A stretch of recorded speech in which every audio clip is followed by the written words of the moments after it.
السلام علیکم۔ الحمد للہ رب العالمین وبہ نستعین، اما بعد فقد قال اللہ تعالی فی القرآن المجید والفرقان الحمید، اعوذ باللہ من الشیطان الرجیم، بسم اللہ الرحمن الرحیم، الحمد للہ رب العالمین، صدق اللہ مولانا العظیم وصدق رسولہ النبی الکریم، ونحن علی ذلک لمن الشاہدین والشاکرین، والحمد للہ رب العالمین۔ بزرگان محترم، عزیز ساتھیو، جیسا کہ آپ سمجھ سکتے ہیں کہ آج بھی میری آواز کچھ ساتھ نہیں دے رہی ہے۔ میں نے سوچا تھا کہ آج کینسل کر دوں، لیکن جب آ چکا ہوں تو کچھ نہ کچھ باتیں سوچتا ہوں کہ آپ کی گوشے گزار کر دوں۔ ہمارے آگے ابھی آنے والا الیکشن ہے، اور الیکشن کی جو اہمیت ہے وہ آپ اس سے بخوبی واقف ہیں۔ اکثر آپ سنتے ہیں کہ ووٹ ایک امانت ہے، ووٹ ایک شہادت ہے۔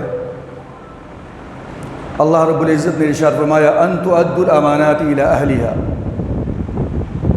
کہ امانت اس کے سپرد کرو جو اس کا حقدار ہے۔ تو جب ووٹ ایک امانت ہے تو جو اہل ہے ووٹ لینے کا، جو کینڈیڈیٹ،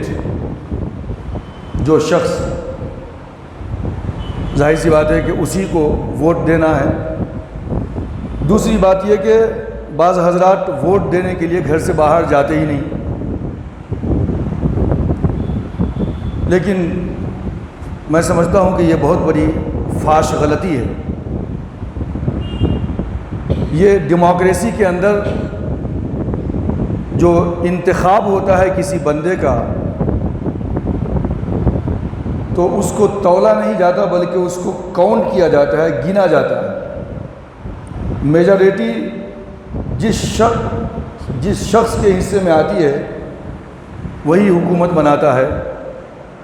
لہٰذا وَلَا تَكْتُمُوا الشَّهَادَةَ فَإِنَّهَا آثِمٌ قَلْبُهُ، کہ اگر ووٹ ایک شہادت ہے کہ یہ بندہ جس کو میں تمام کے تمام دوسرے بندوں پہ ترجیح دے رہا ہوں کہ یہ قوم و ملت کے لیے اور یہ ملک کے لیے، یہ جو ہے ہماری ریاست کے لیے بہترین آدمی ثابت ہوگا، یہ ہمارا کام بہتر طریقے سے کرے گا، عوام کے لیے فلاح و بہبود کا کام کرے گا، اور اس بندے کے اندر قیادت کی، لیڈرشپ کی صلاحیت بھی ہے، تو ہمیں چاہیے کہ اس بندے کا انتخاب ہم کریں اپنے ووٹ کے ذریعے سے۔ اور اگر نہیں دیتے ہیں ووٹ تو ہم ظاہر سی بات ہے کہ گنہگار سمجھے جائیں گے۔ وَلَا تَكْتُمُوا الشَّهَادَةَ، شہادت کو، گواہی کو چھپانا نہیں چاہیے۔ اب جو یہ ووٹ کا سسٹم ہے، ہم اس کو تھوڑا سمجھتے ہیں آج کی اس گفتگو کے اندر، اور پھر ہم کمپیئر کر کے دیکھتے ہیں کہ کیا آج کے اس ماڈرن ایرا کے اندر جو ووٹ کی حیثیت ہے اور اس کا جو طور و طریقہ ہے، کیا اس کے اندر کچھ ایلیمنٹس اور کچھ عوامل ہمارے اسلامک پولیٹکس کے ساتھ، یا اسلامک پولیٹیکل سسٹم جو ہے اس کا اس کے ساتھ، ماڈرن ایرا کے اس پولیٹیکل سسٹم کے ساتھ کچھ تال میل یا کچھ تعلق ہے یا نہیں ہے؟ اور پھر ہم یہ بھی جانیں گے کہ سیاست کیا ہے، اور کیا سیاست ایک گندی چیز ہے، کیا پولیٹکس ایک ایسی گھٹیا چیز ہے اور ایسی بیکار فیلڈ ہے کہ جس کے اندر اچھے لوگوں کو جانا چاہیے یا نہیں جانا چاہیے، پڑھے لکھے لوگوں کو جانا چاہیے نہیں جانا چاہیے؟ اور پھر دوسرا اہم سوال کہ کیا اس پولیٹکس کے اندر کسی عالم کو، کسی حافظ کو انٹر ہونے کی اجازت ہے یا نہیں ہے؟ قرآن کیا کہتا ہے، اللہ کے رسول صلی اللہ علیہ وسلم کیا کہتے ہیں؟ تو اس کو بھی ہمیں سمجھنے کی ضرورت ہے۔ ہم آئے دن دیکھتے ہیں کہ اگر کوئی بھی عالم دین پولیٹکس کے اندر داخل ہوا تو اس کے اوپر طرح طرح کے لوگ جو ہے گفتگو کرنا شروع کر دیتے ہیں۔ کبھی پاکستان کے اندر قادیانیوں نے کہا تھا کہ ہم عالم کو تو مانتے ہیں لیکن سیاسی عالم کو نہیں مانتے، سیاسی عالم کو نہیں مانتے۔ لیکن اس میدان کے اندر علماء کی ایک بہت بڑی فہرست آپ کو نظر آتی ہے کہ جنہوں نے سیاست کیا ہے، اور اللہ کے رسول صلی اللہ علیہ وسلم نے ارشاد فرمایا کہ کانت بنو اسرائیل تسوسہم الانبیاء، بنو اسرائیل کے جو انبیاء ہوا کرتے تھے وہ تو سب سیاسی ہوا کرتے تھے، سیاست کرتے تھے۔ تسوسہم الانبیاء کلما ہلک نبی خلفہ نبی، جب جب کسی نے بنی اسرائیل کے کسی نبی کو ہلاک کر دیا، قتل کر دیا، تو پروردگار عالم نے اس کی جگہ پہ دوسرے کو اس کا خلیفہ بنا دیا۔ وَإِنَّهُ لا نبی بعدی وَسَتَكُونُ الْخُلَفَاءُ فَتَكْثُرُ، بخاری کے اندر بھی یہ حدیث آئی ہے، صحیح مسلم کے اندر بھی یہ حدیث آئی ہے کہ اللہ کے رسول نے فرمایا کہ اب نبوت کا دروازہ تو بند ہو چکا ہے لیکن اس کے بعد خلافت کا سلسلہ جاری رہے گا۔ اللہ تبارک و تعالیٰ نے سورہ بقرہ کے اندر ارشاد فرمایا وَقَالَ لَهُمْ نَبِيُّهُمْ إِنَّ اللَّهَ قَدْ بَعَثَ لَكُمْ طَالُوتَ مَلِكًا قَالُوا أَنَّىٰ يَكُونُ لَهُ الْمُلْكُ عَلَيْنَا وَنَحْنُ أَحَقُّ بِالْمُلْكِ مِنْهُ وَلَمْ يُؤْتَ سَعَةً مِنَ الْمَالِ قَالَ إِنَّ اللَّهَ اصْطَفَاهُ عَلَيْكُمْ وَزَادَهُ بَسْطَةً فِي الْعِلْمِ وَالْجِسْمِ وَاللَّهُ يُؤْتِي مُلْكَهُ مَن يَشَاءُ وَاللَّهُ وَاسِعٌ عَلِيمٌ۔ یہاں بھی سیاست کی بات ہو رہی ہے، سیاست کا ذکر، پولیٹکس کا ذکر قرآن مجید کے اندر بہت مقامات کے اوپر ہے۔ جہاں جہاں اللہ کے رسول کی بعثت ہوئی ہے، انبیاء کی بعثت ہوئی ہے، ہر جگہ پہ پولیٹکس ہوگی، ہر جگہ پہ سیاست ہوگی۔ وہیں اللہ کے رسول صلی اللہ علیہ وسلم جہاں اس جو ہے منبر کے اوپر آپ چڑھ کر خطبہ دیا کرتے تھے، جس جا نماز پہ آپ نماز پڑھایا کرتے تھے، وہیں جو ہے آپ میدان جنگ کے اندر اور دوسرے جو ہے قوموں کے ساتھ جو آپ کے معاہدات تھے، جو آپ کی ٹریٹی سائن ہوا کرتی تھی، یہ بھی ظاہر سی بات ہے کہ ایک پولیٹکس کا، ایک سیاست کا جو ہے حصہ ہوا کرتی تھی۔ اللہ رب العزت نے ارشاد فرمایا کہ اللہ تبارک و تعالیٰ نے طالوت کو تمہارے اوپر نبی مقرر کیا ہے۔ قوم بنی اسرائیل نے کہا کہ اَنَّىٰ يَكُونُ لَهُ الْمُلْكُ عَلَيْنَا وَنَحْنُ أَحَقُّ بِالْمُلْكِ مِنْهُ، کہ طالوت جو کمزور ہے، جو غریب ہے، جس کے پاس مال و دولت نہیں ہے، وہ ہم پہ حکومت کیسے کر سکتا ہے، وہ ہم پہ بادشاہت کیسے کر سکتا ہے، اور وَنَحْنُ أَحَقُّ بِالْمُلْكِ مِنْهُ، اور طالوت سے زیادہ حکومت کرنے کے حقدار ہم زیادہ ہے۔ کیوں کہ طالوت کے پاس تو مال و دولت ہے ہی نہیں۔ اللہ رب العزت نے ارشاد فرمایا ان اللہ اصطفاہ علیکم، اللہ نے طالوت کو ایز بادشاہ تم پہ چن لیا ہے، مقرر کر لیا ہے۔ وزادہ بسطۃ فی العلم والجسم، اور پروردگار عالم نے طاقت و قوت کے اعتبار سے، جسمانی طاقت و قوت کے اعتبار سے اور علم کے اعتبار سے تم سب کے مقابلے میں طالوت کو اللہ نے وہ طاقت و قوت بخشی ہے۔ علم اس کے پاس زیادہ ہے، طاقت و قوت اور ہمت و شجاعت اس کے پاس زیادہ ہے، لیڈرشپ اور قیادت کی صلاحیت تم سب کے مقابلے میں طالوت کے اندر زیادہ ہے۔ ان اللہ قد بعث لکم طالوت ملکا، اللہ نے طالوت کو بادشاہ بنا کے تم پہ مقرر کیا ہے۔ وزادہ بسطۃ فی العلم والجسم، پتہ چلتا ہے کہ سیاست کے اندر صرف جہالت سے کام نہیں چلتا، سیاست کے اندر صرف مال سے کام نہیں چلتا، بلکہ جو مجلس شورا ہوگی یا MLA ممبر آف لیجسلیٹو، یا جو ہم جو ہے یہاں جا کر کے بیٹھتے ہیں اسمبلی کے اندر، ممبر آف لیجسلیٹو اسمبلی کے اندر جو لوگ چن کر کے جاتے ہیں تمام کے تمام MLAs، تو اگر وہ آپ کا چنا ہوا کوئی بھی کینڈیڈیٹ اتنا نااہل ہے کہ جس کے اندر صلاحیت نہیں ہے، جس کے اندر علم نہیں ہے، نالج نہیں ہے، ان پڑھ ہے، جاہل ہے، اور وہ چن کر کے اپنے پیسے کی بنیاد پہ ووٹ خرید کر کے وہ جو ہے قانون ساز اسمبلی کے اندر آ کر کے بیٹھ گیا، وہ کیا فیصلہ کرے گا آپ کے لیے؟ اگر کوئی دوسرا کوئی قانون بنانے کی کوشش کرتا ہے تو اس کو اس قانون کا پتہ ہی نہیں ہے، یہ کیا اعتراض کرے گا یا کیا جو ہے سپورٹ کرے گا کسی کو؟ تو قرآن مجید نے کہا وَأَمْرُهُمْ شُورَىٰ بَيْنَهُمْ کہ جو مجلس شورا ہوتی ہے نا اسلامک پوائنٹ آف ویو سے وہاں پہ بالکل پڑھا لکھا آدمی ہونی چاہیے، قابل آدمی ہونی چاہیے۔ یہ فرق ہے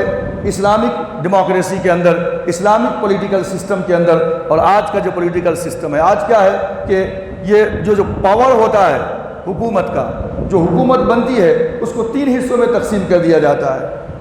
ایگزیکٹو ہے، لیجسلیٹو ہے، ایگزیکٹو ہے اینڈ جوڈیشری ہے۔ لیجسلیٹو کا کام کیا ہوتا ہے؟ قانون بنانا۔ ایگزیکٹو اس کو ایگزیکیوٹ کرتا ہے، پاس کرتا ہے، ٹھیک ہے، لیکن اگر کسی کو اعتراض ہو تو وہ پھر جو ہے جوڈیشری کے اندر، کورٹ کے اندر اس کو چیلنج کر سکتا ہے کہ یہ قانون جو بنایا گیا ہے نیا، یہ جو ٹیکس لگایا گیا ہے یا جو بھی قانون امپلیمنٹ کیا جا رہا ہے یہ عوام کے مخالفت میں ہے، عوام کے حق میں نہیں ہے، لہٰذا جب جو ہے قانون بنتا ہے تو وہاں پہ according to the public support and public demand, public کا ڈیمانڈ کیا ہے، پبلک کیا چاہتی ہے، اس کے مطابق قانون بنایا جاتا ہے۔ جو ہے تمام کے تمام یہ ایم ایل اے بن کر کے وہاں پہ جو ہے جب جاتے ہیں اسمبلی کے اندر تو وہاں پہ کوئی بھی قانون بنتا ہے ریاست کے اندر وہ سب مل کر کے بناتے ہیں، ایگزیکٹو ہوتا ہے، لیجسلیٹو ہوتا ہے اور پھر جوڈیشری سسٹم جو ہوتا ہے۔ اس بنیاد پہ ڈیموکریسی کا جو ہے ایک خاکہ ہے، حکومت بنتی ہے، پھر حکومت جب چلتی ہے تو کوئی ایک ادارہ نہیں ہوتا، مختلف ادارے ہوتے ہیں اس کے۔ پھر اس کے بعد آپ ایجوکیشن کا الگ ایک ادارہ ہوگا، ایک تمام کے تمام جو ہے یہ جو بارڈر کی جو فوجیں ہیں وہ ایک الگ، ڈیفنس منسٹری الگ ہوگی، فائنانس منسٹری الگ ہوگی، ایجوکیشن منسٹر کوئی دوسرا بنے گا۔ اس طریقے سے یہ تمام کے تمام ادارے مل کر کے جو ہے کیا کرتے ہیں، حکومت کو چلاتے ہیں۔ تو اس کا ہے کہ جو ہے رول بائی دا پیپل، یعنی اس کے اندر ہر امیر غریب چھوٹا بڑا پڑھا لکھا ہر انڈین کو اس بات کا حق حاصل ہوتا ہے کہ وہ اپنے نمائندے کو چنے جو انتخابی میدان میں لڑ رہا ہے۔ ہر کوئی ووٹ دے سکتا ہے، ووٹ دینے کا حاصل۔ اس طریقے سے آپ کے اس ووٹ دینے کی وجہ سے آگے چاہے وہ اسمبلی کے اندر کوئی قانون بنتا ہے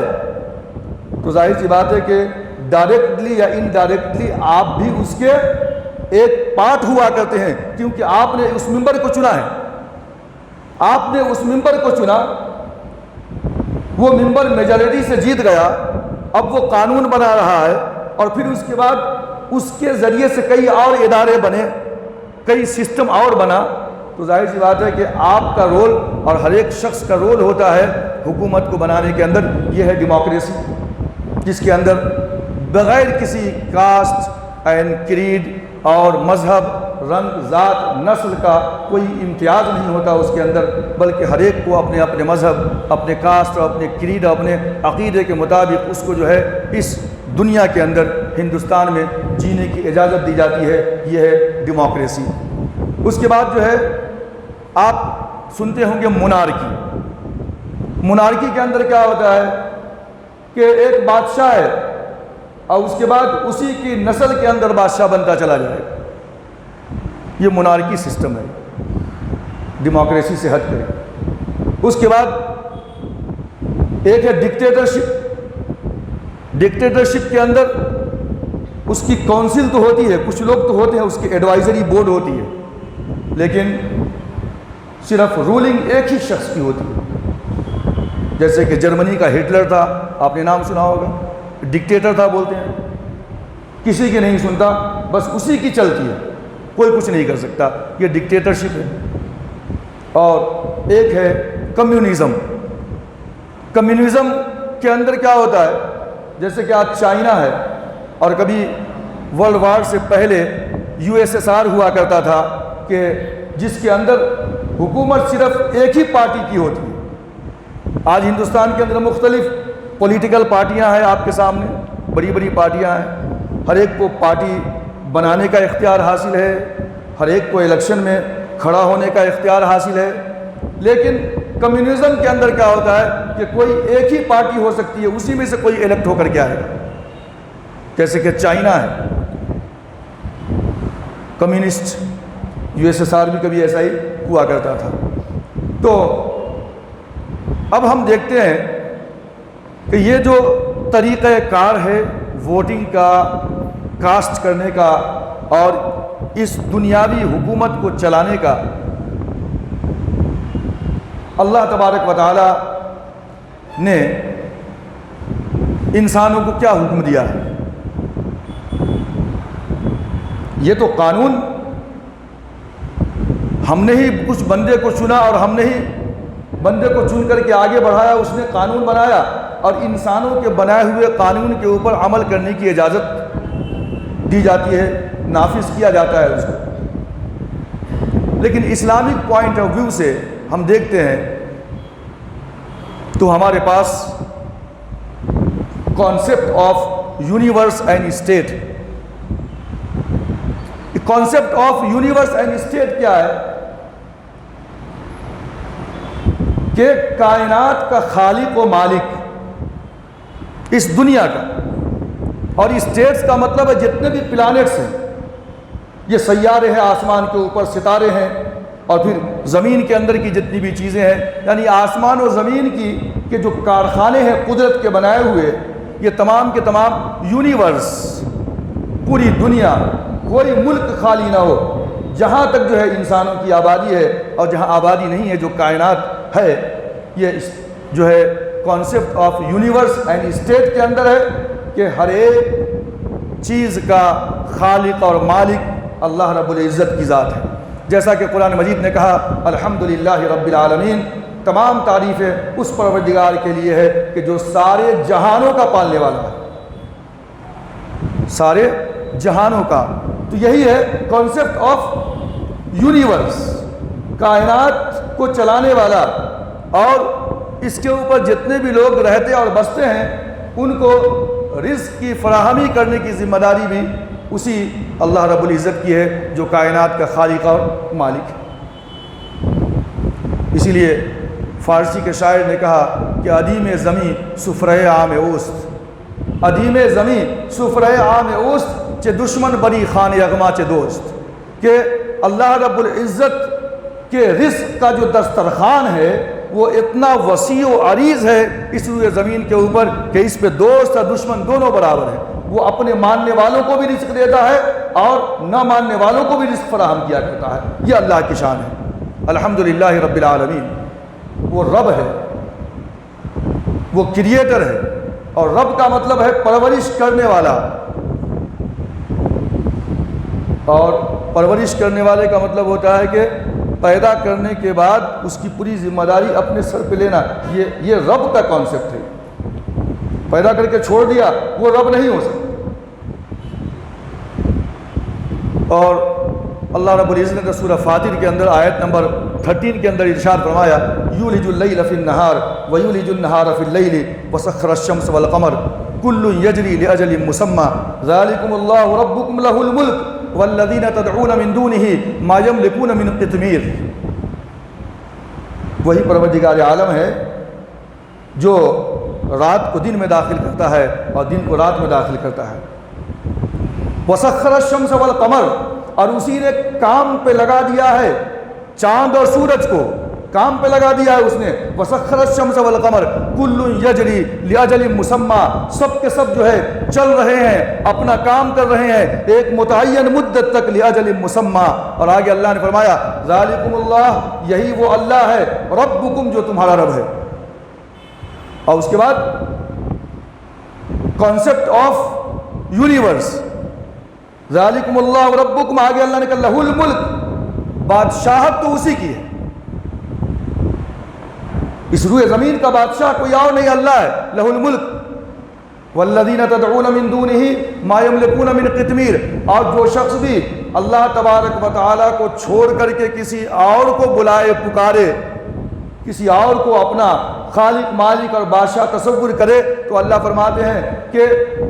اس دھرتی پہ جتنے بھی لوگ ہیں جن کو تم پکارتے ہو، اپنا رب سمجھتے ہو، ما یملکون من قطمیر، وہ تو جو ہے کھجور کی گٹلی کے اوپر کا جو چھلکا ہے، چھلکا باریک ہوتا ہے، دیکھیے بالکل جب کھجور کھاتے ہیں تو گٹلی کے اوپر ایک باریک سا پردے کی طرح نکلتا ہے، اس کے برابر بھی وہ طاقت و قوت نہیں رکھتے، ما یملکون من قطمیر۔ تو یہ ہے اسلام کا کہ concept of universe and states, یہ اللہ رب العزت ہی بادشاہ ہے اصل میں۔ جب بادشاہ وہ ہے، خالق وہ ہے، مالک وہ ہے، تو ظاہر سی بات ہے کہ حکومت اور بادشاہت بھی اسی کی ہوگی۔ کانسیپٹ آف کمانڈمنٹس، حاکمیت اللہ کی ہوگی، اللہ ہی کی چلے گی، اسی لیے قانون اسی کا چلے گا۔ اللہ رب العزت نے سورۃ الاعراف کے اندر آیت نمبر 3 میں فرمایا اتبعوا ما انزل الیکم من ربکم ولا تتبعوا من دونه اولیاء قلیلا ما تذکرون، کہ اس قانون کی اتباع کرو کہ جو اللہ تبارک و تعالیٰ نے تمہارے اوپر نازل کیا ہے۔ اتبعوا ما انزل الیکم من ربکم، جو تمہارے پروردگار کی طرف سے نازل کیا گیا ہے، قانون اسی کا ہے۔ جب کائنات کا بادشاہ وہ ہے تو حکومت بھی اسی کی ہوگی اور قانون اسی بادشاہ کا چلے گا، کسی اور کا نہیں چلے گا۔ وَلَا تَتَّبِعُوا مِن دُونِهِ أَوْلِيَاءَ، اس کے علاوہ کسی اور کو اپنا اولیاء کارساز نہ بناؤ۔ قَلِيلًا مَا تَذَكَّرُونَ، تم میں سے بہت کم لوگ ایسے ہیں یا تم بہت ہی کم سمجھداری سے کام لیتے ہو، نصیحت حاصل کرتے ہو۔ اور جب بادشاہت اس کی ہے تو ظاہر سی بات ہے کہ وہ حکم اس روئے زمین پہ بھیجتا ہے تو وہ خود پروردگار عالم ہمارے درمیان اتر کر کے اپنا حکم تو نازل نہیں کرتا، بلکہ وہ کیا کرتا ہے، اپنے نمائندے کو بھیجتا ہے۔ وہ کانسیپٹ آف کیا کہیں گے آپ، پروفٹ ہوڈ، رسول کا کانسیپٹ۔ اللہ خود نہیں اتر کے آتا یہاں پہ کہ تم یہ کام کرو، بلکہ اپنے محبوب بندوں کو رسول بنا کر کے اس روئے زمین پہ بھیجتا ہے، اور پھر فرماتا ہے کہ وَمَا أَرْسَلْنَا مِن رَّسُولٍ إِلَّا لِيُطَاعَ بِإِذْنِ اللَّهِ، ہم نے نہیں بھیجا کسی رسول کو مگر اس لیے کہ وہ اللہ کے حکم سے اس کی اطاعت کی جائے۔ تو گویا کہ جس نے رسول کی اطاعت کیا اس نے اللہ کی اطاعت کیا۔ اللہ نے جو حکم بھیجا رسول کے پاس، رسول آئے دنیا کے اندر، انہوں نے اللہ کے احکام پہ عمل کیا اور پھر لوگوں کو کر کے بتلایا کہ تمہیں بھی اس طرح کام کرنا ہے، اس طرح عمل کرنا ہے، اس طرح فالو کرنا ہے۔ تو یہ ہے کانسیپٹ آف پروفٹ ہوڈ۔ اور اس کے بعد ہے کہ اب رسول کو جو اللہ تبارک و تعالیٰ کانسٹیٹیوشن دیتا ہے، لا، قانون، قرآن مجید نے کہا کہ قانون تو اللہ ہی کا ہوگا، قانون کو امپلیمنٹ کرنے والے انبیاء ہوتے، اور انبیاء کے بعد خلفاء ہوں گے، انبیاء دنیا سے چلے جانے کے بعد خلیفہ ہوں گے۔ تو پھر اللہ نے فرمایا اِنَّا أَنزَلْنَا التَّوْرَاةَ فِيهَا هُدًى وَنُورٌ يَحْكُمُ بِهَا النَّبِيُّونَ الَّذِينَ أَسْلَمُوا لِلَّذِينَ هَادُوا وَالرَّبَّانِيُّونَ وَالْأَحْبَارُ بِمَا اسْتُحْفِظُوا مِنْ كِتَابِ اللَّهِ وَكَانُوا عَلَيْهِ شُهَدَاءَ فَلَا تَخْشَوُا النَّاسَ وَاخْشَوْنِي وَلَا تَشْتَرُوا بِآيَاتِي ثَمَنًا قَلِيلًا۔ اور آگے جو آخری اس کا جملہ ہے وَمَن لَّمْ يَحْكُم بِمَا أَنزَلَ اللَّهُ فَأُولَٰئِكَ هُمُ الْكَافِرُونَ،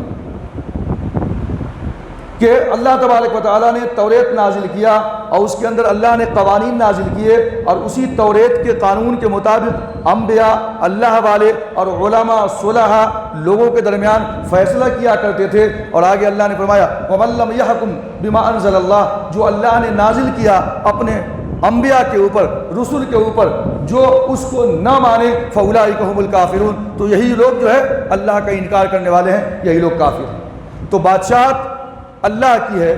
اور جب اللہ کی بادشاہت ہے تو حکومت بھی اسی کی ہے، حکم اسی کا چلے گا، قانون اسی کا چلے گا، جو کانسٹیٹیوشن اللہ نے دیا ہے وہی جو ہے اسی کو فالو کرنا ہے، اور اس کانسٹیٹیوشن کو، اس قانون کو امپلیمنٹ کرنے کے لیے پروردگار عالم نے انبیاء کا اور رسول کا جو ہے انتخاب کیا اور اس کو جو ہے اس دنیا کے اندر بھیجا۔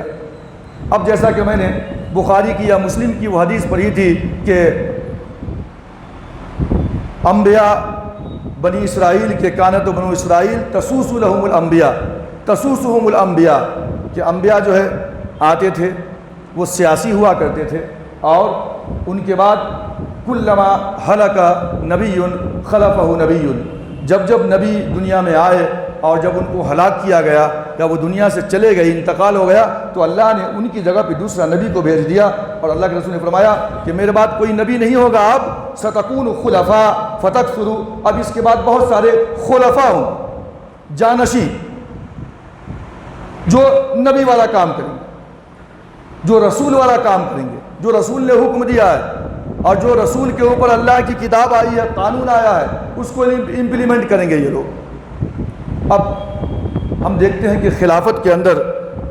جو انتخاب کا طریقہ ہوتا ہے، خلیفہ، حضرت ابوبکر صدیق رضی اللہ تعالیٰ عنہ موجود تھے، خلافت کے لیے جھگڑا چل رہا تھا۔ حضرت عمر فاروق نے اپنا ہاتھ ابوبکر کے ہاتھ میں دے دیا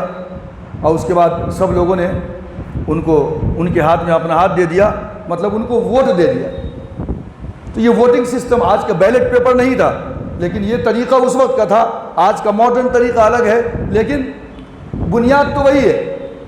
کہ انہوں نے ایک شخص کو چنا جس کو سمجھا کہ اس کے اندر لیڈرشپ کی صلاحیت ہے، قیادت کرنے کی صلاحیت ہے، اس کے اندر علم ہے، اس کے اندر تقویٰ ہے۔ تو عمر نے اس کو چنا، وہ ذات تھی ابوبکر صدیق کی، اور تمام لوگوں نے ووٹنگ کر دیا ان کو، اب وہ بن گئے خلیفہ۔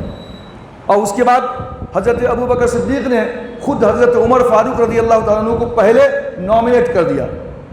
جب نامنیٹ کر دیا ایک کینڈیڈیٹ کو اور اس کے بعد پورے کے پورے مجمع نے اپنا ووٹ دے دیا، تو اس کے بعد حضرت عمر فاروق بھی نامنیٹ ہو گئے، وہ خلیفہ بن گئے۔ حضرت عمر فاروق رضی اللہ تعالیٰ عنہ نے اب جو ہے تیسرے خلیفے کے لیے 6 آدمی کی کمیٹی بنا دی، اور 6 میں سے ان لوگوں نے فیصلہ کیا کہ کون بنے گا۔ جب ایک کا انتخاب ہو گیا تو پھر اس کے بعد تمام کے تمام لوگوں نے انہی کو اپنا ووٹ دے دیا، تو گویا کہ وہ تیسرے خلیفہ ہو گئے۔ اور حضرت علی رضی اللہ تعالیٰ عنہ کی بات جہاں تک تھی، تو وہاں پہ ظاہر سی بات ہے کہ وہ ایک جم غفیر تھا کہ جو چاہتا تھا کہ حضرت علی رضی اللہ تعالیٰ عنہ ہی خلیفہ بنے، اور ان لوگوں نے حضرت علی رضی اللہ عنہ کو جو ہے ووٹنگ کیا، تو اس طریقے سے وہ خلیفہ بن گئے۔ تو ہم یہ دیکھتے ہیں کہ آج کا ماڈرن ایرا کے اندر جو ووٹنگ سسٹم کا طریقہ ہے، یہ بھی کچھ اسی طرح کا ہے، اور اس زمانے کا جو ووٹنگ سسٹم تھا، جو خلیفہ کے انتخاب کا طریقہ تھا، وہ بھی جو ہے کچھ اسی طرح کا تھا۔ ہم یہ تو نہیں کہہ سکتے کہ اس وقت کا جو ووٹنگ سسٹم تھا اور خلیفہ کے انتخاب کا جو طریقہ تھا وہ بالکل آج کے ماڈرن جو ہے ووٹنگ سسٹم یا پولیٹیکل سسٹم سے بالکل میل کھاتا ہے، لیکن اتنی بات ضرور ہے کہ بہت سارے عوامل اور بہت سارے جو ہے ایسی چیزیں ہیں، مماثلت ہیں کہ جو اس زمانے میں ہوئی تھی اور آج کے پولیٹیکل سسٹم کے اندر بھی وہ ہوتی ہیں۔ تو اسلامک پولیٹیکل سسٹم اینڈ جو ہے ماڈرن ایرا کے جو پولیٹیکل سسٹم ہے، یہ دونوں کے اندر قربت ضرور پائی جاتی ہے، لیکن ظاہر ہے کہ یہ جو سوچ کے اعتبار سے، جو ہماری فکر کے اعتبار سے یہی ہے کہ کائنات کا مالک خدا ہے اور بالادستی اسی کی رہے گی، اسی کے حکم کی جو ہے ہمیشہ جو ہے کیا رہے گی، یہاں پہ حکمرانی رہے گی، اور اس کے نبی کو جو کچھ دیا گیا ہم کو وہ فالو کرنا ہے۔ اب اس وقت یعنی قیامت تک جو ہے سارے کے سارے مسلمانوں کے لیے نہیں، ساری کی ساری انسانیت کے لیے، بلکہ جب اللہ خالق ہے، اللہ مالک ہے پوری کائنات کا، بادشاہی اسی کی ہے، تو یہ انسانوں کے بنائے ہوئے قانون کے علاوہ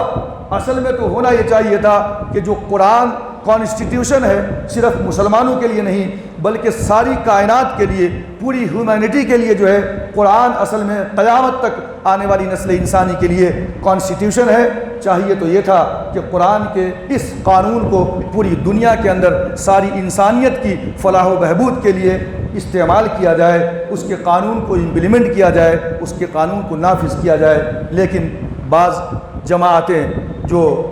مسلمانوں سے عصبیت رکھتی ہیں، بہت سارے اس میں سے ایسے حضرات بھی ہیں جو قرآن کے بہت سارے قوانین کو اپریشیٹ کرتے ہیں، ان کو مجبور ہو کر گھٹنے ٹیکنا پڑتا ہے قرآن کے سامنے کہ ہم جو یہ کہہ رہے ہیں، ہماری جو ریسرچ آج جو کہہ رہی ہے، آج سے 1450 سال پہلے قرآن نے کہہ دیا تھا۔ لیکن بہرکیف کہیں نہ کہیں وہ تعصب، وہ جو ہے مذہب کی تفریق اور نسل کی تفریق ان کو جو ہے یہاں تک آنے سے روکتی ہے۔ ہمیں کوشش یہ کرنی ہے کہ ہم جو ہے اپنی زندگی کے اندر قرآن کریم کے احکامات کو، جو کانسٹیٹیوشن ہے قیامت تک آنے والی نسل انسانی کے لیے، ہم اس کو جو ہے آگے بڑھانے کی کوشش کریں، اور ہم جو ہے اس کو جو ہے اپنی زندگی کے اندر پہلے اور اس کے بعد پوری دنیا کے اندر اس کو امپلیمنٹ کرنے اور اس کو نافذ کرنے کی کوشش کریں۔ ووٹنگ قریب آ رہی ہے، آپ حضرات سے گزارش ہے کہ ہر ایک شخص جو ہے اپنے گھر سے باہر نکلے اور جا کر کے ووٹ دے، کیونکہ ووٹ کیا ہے، ایک امانت ہے، اور یہ دیکھنا ہے کہ آپ کی ترجیحات کیا ہیں، کون آدمی لیڈرشپ کے لائق ہے، قیادت کے لائق ہے، وہ اہل ہے، جاہل تو نہیں ہے، وہ جاننے والا ہے کہ نہیں ہے، تو پہلے آپ جو ہے اپنی چوائس اس طرح رکھیں کہ اس کے اندر صلاحیت و قابلیت ہو۔ اسی طرح ووٹ نہیں دینا ہے یہ بالکل نہیں، بلکہ ووٹ دینا ہی دینا ہے، جیسا کہ اللہ نے فرمایا وَلَا تَكْتُمُوا الشَّهَادَةَ، یعنی گواہی کو چھپاؤ مت۔ آپ کو گواہی دینا ہے کہ یہ شخص وہ ہے کہ جس کے اندر ساری کی ساری قوم کی فلاح و بہبود کے لیے کام کرنے کی صلاحیت اور اس کے اندر وہ طاقت، وہ لیڈرشپ موجود ہے۔ اسی کے ساتھ میں اپنی بات کو ختم کرتا ہوں۔ اللہ تبارک و تعالیٰ سے دعا ہے کہ اللہ تبارک و تعالیٰ ہم تمام لوگوں کو قرآن کریم پہ عمل کرنے کی توفیق عطا فرمائے۔